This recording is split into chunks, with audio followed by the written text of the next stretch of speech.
Hello and welcome back to Bookish and welcome back to Faulkner in August 2021. This year's Faulkner in August title was Sanctuary by William Faulkner, and this is my discussion of the third section, divided the novel up into four sections, talking about one section each week, each weekend. So this is my discussion of the chapters that make up section 3, or what I divided as section 3, and that's chapters 19 through 23. This is kind of the shortest section we've read. And I kind of feel bad because I feel like I'm holding people in the group back from reading. Many people have gone ahead and read the whole book, which is fine. But I do kind of now. I'm glad that I made this a short section. Going back and reflecting on what I read, I think there's a lot of important stuff that happens here. Now, it's entirely possible that I am looking for something of significance in this Faulkner novel that isn't there, but if it is there, perhaps it exists in these chapters. So I think as I'm doing, I'm just going to kind of run through the chapters really quickly and tell you some information about things I think in those chapters that are important. A lot happens in chapter 19.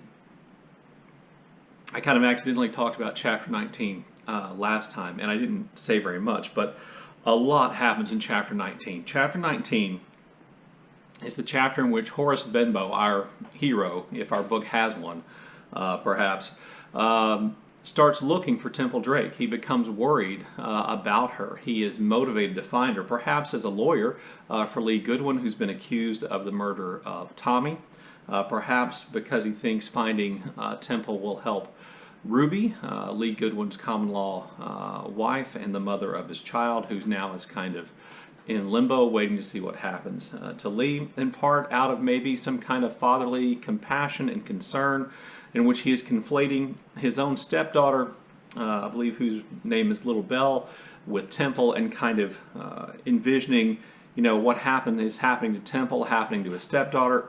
Maybe that's all there. But Horace is concerned, and we first see him in this chapter questioning Ruby about what happened to Temple and wanting to find out. And Ruby's answers are not very comforting. Ruby shares what she knows about the night before Temple and Popeye left, the night before Tommy's murder, the night before Popeye rapes Temple. And that had to be a disturbing story for Horace. So Horace is going to get on the train, he's going to go to Oxford, he's going to see if he can find Temple, who he knows was a student at the University of Mississippi. On the train, we meet new characters, and Horace has some kind of strange experiences. He listens to the conversation of a bunch of young people on the train who are not very nice people, who are rude, who talk about doing wild and weird things. And I have to wonder if this isn't Faulkner attempting to place Temple in a generation of young people who are perhaps careless and who are perhaps too intentionally violating the rules of society, as we know young people during the 20s did. Just an aside, maybe a thought, but more importantly, Horace is going to meet Senator Snopes on that train. And Senator Snopes is really a gross character. He's dirty, he's weird, he's kind of, too friendly, not friendly enough. He seems like he's up to stuff. But Snopes is a really important character, I think, in terms of understanding, kind of whatever deeper level stuff there is in Sanctuary, and understanding that I think Snopes plays an important role.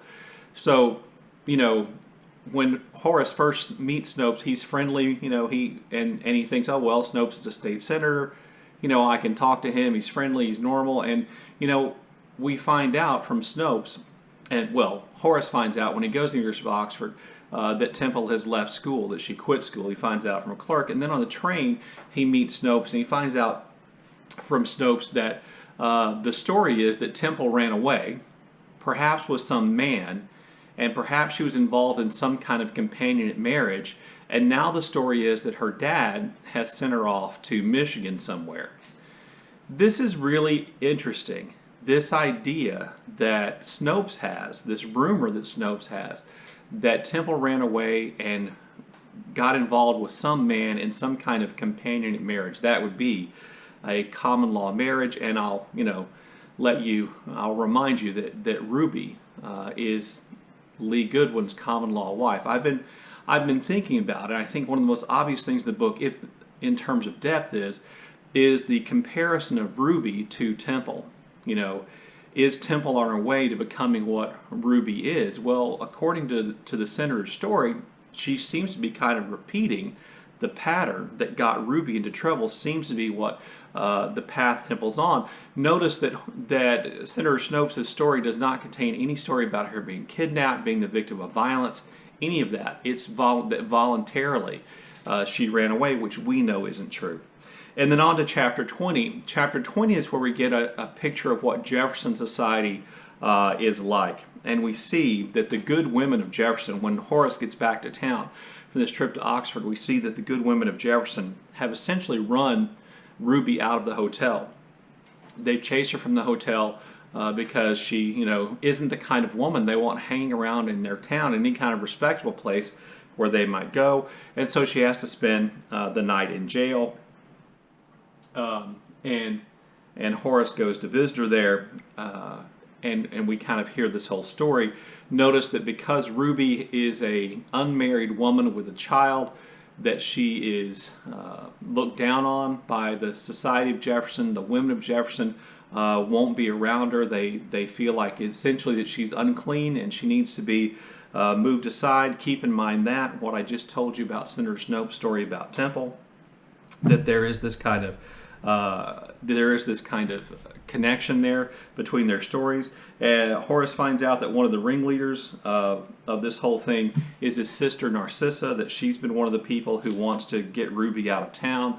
She doesn't want Horace to represent Lee Goodwin, to have anything to do with Ruby, because she thinks it's ruining her reputation in the town. And she says a really important line here, which I think is important. She says, in talking about having compassion for Ruby and whether or not whether or not Ruby deserves to have that compassion, or whether or not what's being said about Ruby is true, or what's being said about Lee Goodwin is true, Narcissa says, I don't think anything about it. I don't care. That's what people in town think, so it doesn't matter whether it's true or not. Narcissa is essentially voicing the idea that in this Southern society, Jefferson being a microcosm of the Southern society, in that Southern society, it doesn't matter what's true, it only matters what people believe to be true. Again, keep this in mind with the story that Senator Snopes has heard about what's happened to Temple. If Senator Snopes has heard that story, that must be the story that's going around about Temple. This, I think, is a really important kind of moment in the book if you accept the premise that there's something deeper in the book rather than just a tawdry shock value story written purely for money. By the way, as we go along, I find it increasingly impossible to believe that that's all Faulkner was doing. That may be what he achieved, but you know, Faulkner being a great writer and someone who oftentimes puts a lot of meaning into his stories, I have a feeling he also has something to say. And then we get chapter 21, which is really just a bit of comedy involving a character named Fonzo and another character named Virgil Snopes, who essentially end up treating or believing that Miss Ruby's brothel is essentially just a rooming house. And so they rent a room there, and as eager as Virgil is, I believe, or I can't remember, maybe it's Fonzo is, to, you know, meet women, they never quite realize that they're staying in a house of prostitution, which is funny. Whether or not this chapter has any bearing on the rest of the novel remains to be seen, but, you know, given the grimness of the story, I think it's possible that this is just a little comic relief. I don't remember if Fonzo and Virgil play any part in the story later on, or if their confusion about the house of prostitution is important. Perhaps Faulkner just wants to make sure that you and I know that that's the kind of business Ruby's running, but I don't think we have any doubt about that. So then we get to chapter 22, and in this chapter, a couple of things happen. Ruby is again moved. She's now having to stay, I think, in like a garage or a garage apartment of a really disreputable white woman. You can tell she's disreputable in Southern society from the mores of the time because she does business with African Americans, and she seems to have some kind of weird she has some kind of weird magical powers or something like that. Anyway, that's intended. Faulkner's intending for that to show us exactly how low down Horace has to go to find somebody who will take Ruby in. He talks with Ruby, and they kind of talk about the way things are going. And there's a quote in here, or there's a line in here, in which Horace has some thoughts about women, which I thought were kind of interesting. So he and Ruby are having this conversation, and at some point he just kind of cuts off his words, and then he says in his mind he thinks something about women. So here's the quote. But he knew he was just talking. He knew that she knew it too, out of the feminine reserve of unflagging suspicion of all people's actions, which seemed at first to be a mere affinity for evil, but which is in reality practical wisdom. So to me, that is a really confusing line, except for this part where Horace says, that a lot of people believe that women have an affinity for evil, but in reality, they just are suspicious and do and adapt to what's most practical. So if you take that and apply it to Ruby, she's not attracted to evil. She did what had to be done. She's doing what's practical. She's doing it in a sense. She's trying to do what she had to survive. Since essentially in the book I'm making the argument that Faulkner is paralleling the lives of Temple and Ruby, then if we apply that same logic, then Horace is going to come to the conclusion that Temple isn't attracted to evil. She's just doing what she thinks has to be done almost innately, instinctively, to survive. This is also the chapter in which Snopes appears again. He calls Horace on the phone. He's going to meet with Horace. Horace is a lot less happy to see Senator Snopes now because it's clear that Senator Snopes has information about Temple, but he's only going to give it to Horace for a price which Horace pays because he wants to find Temple. And in chapter 23, indeed he finds Temple. Snopes meets Horace outside Ruby's brothel, and they have some unpleasant conversation. Here, Horace is clearly disgusted with Snopes and just wants to get away from him. He goes inside Ruby's. We learn more about Senator Snopes and what a bad customer he is. I mean, literally a bad customer at the brothel, and how all the women there don't like him. Miss Ruby won't let him in anymore. And then Horace gets to interview Temple. And this interview, in this interview, it is clear that Temple is not right. There are several things going on here. One, she's drinking. As far as we know, and maybe she had, as far as we know, Temple had not been really a drinker before, but she becomes a drinker at Ruby's. And she drinks a lot. And throughout the interview, she is constantly demanding that Ruby give her some gin. I think everybody knows that people oftentimes in the world have abused alcohol as a way of kind of numbing themselves, as a way of kind of not dealing with reality, as a way of kind of escaping the situation they're in. And I think it's clear that that's what Temple is doing. She is using alcohol, probably quite excessively, it appears, to kind of numb her to the reality of her situation.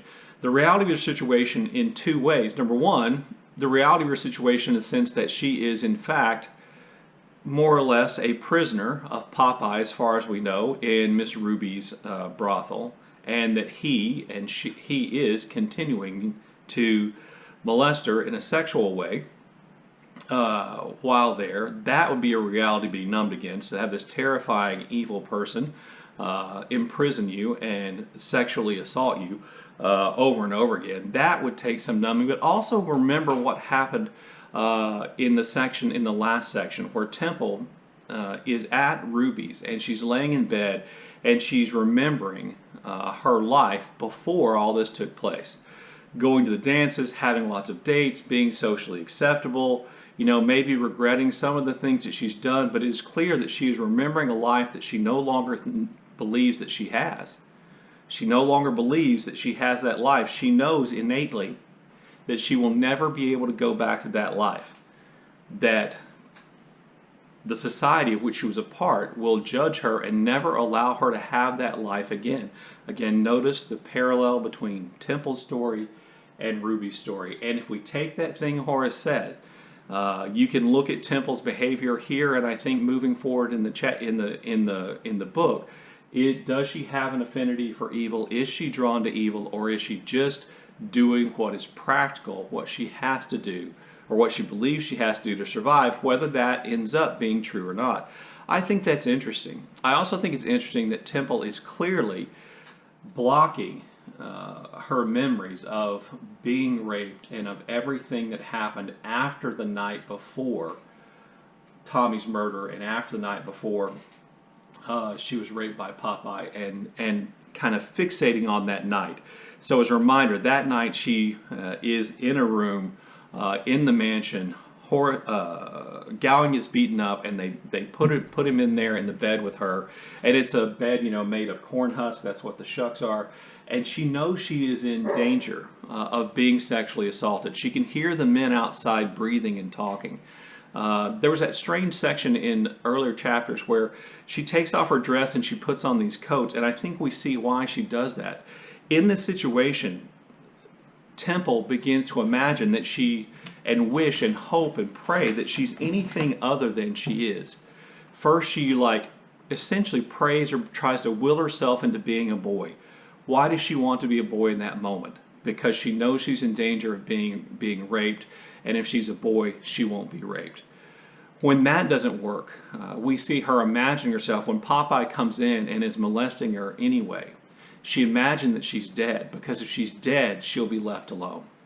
Then she imagines she's an old school teacher lady with gray hair, because if she was an old school teacher lady with gray hair, she would be left alone. She is traumatized by what's taking place, and she is trying to separate herself from the reality. She knows what's going on.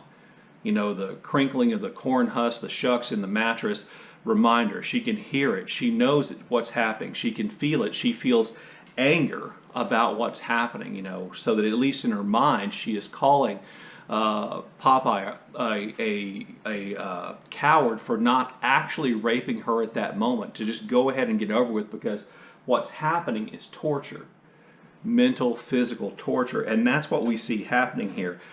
And I think it's clear that Temple is not of sound mind in this moment, that she has really suffered real emotional damage, which is clouding her ability to deal with her reality, which is maybe making her run on instinct rather than intellect, that her instinct to survive is going to make her do things which her intellect might tell her not to. Again, this is me interpreting a book which maybe, isn't worth interpreting, but I think that kind of thing is interesting, and since we're reading it, I figure I might as well do those kinds of things. So then Horace leaves Ruby's, and Ruby says, "I wish you would take her with you."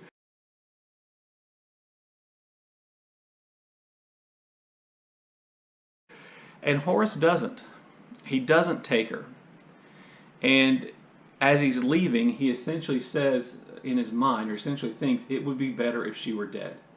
That it would be better if she were dead right now than face the future she has. And he thinks that about himself, and he thinks that about Lee Goodwin, and he thinks that about Ruby. A kind of hopelessness is set in. Why is Horace so hopeless about Temple that he thinks it would be just as bad, that she would be better off dead? It's because I think it's because he knows society is going to judge her for what has been done to her because of the story that Senator Snopes tells. In the story that Southern society will adapt about Temple, she wasn't kidnapped and raped. She ran off with a bad dude and had sex with him outside of wedlock. This is what Ruby did. This ruined Ruby. This will ruin Temple. And Horace has been reminded of how a society treats women who find themselves in this situation, and it's not good. So from Horace's point of view, Temple is pretty much already as good as dead. He goes back to his home, and then there's this really weird sequence at the end of the chapter, which is one of the things to this point, one of the things which in the end I'll come back to that I think is a real flaw in the book. There's this weird scene where he looks at a picture of his stepdaughter, and he thinks about Temple, and he sees A young girl, is it Temple, is it his stepdaughter, tied naked to the back onto a rail car that's plunging towards a dark tunnel representing evil, and there's nothing he can do to stop it, and he rushes to the bathroom, apparently so upset by this vision that he gets sick. This is again that he vomits. This is again Horace kind of realizing exactly how much trouble Temple is in, and maybe realizing how precarious a situation that women in the South find themselves. Anyway, there you go. There's my wrap-up of chapters 19 through 23. Looking forward to getting to the end of this book and seeing how this stuff plays out, and doing more digging into a book which perhaps I'm making more out of than I should. Anyway, look forward to your comments in the comment section below, and as always, thank you for watching.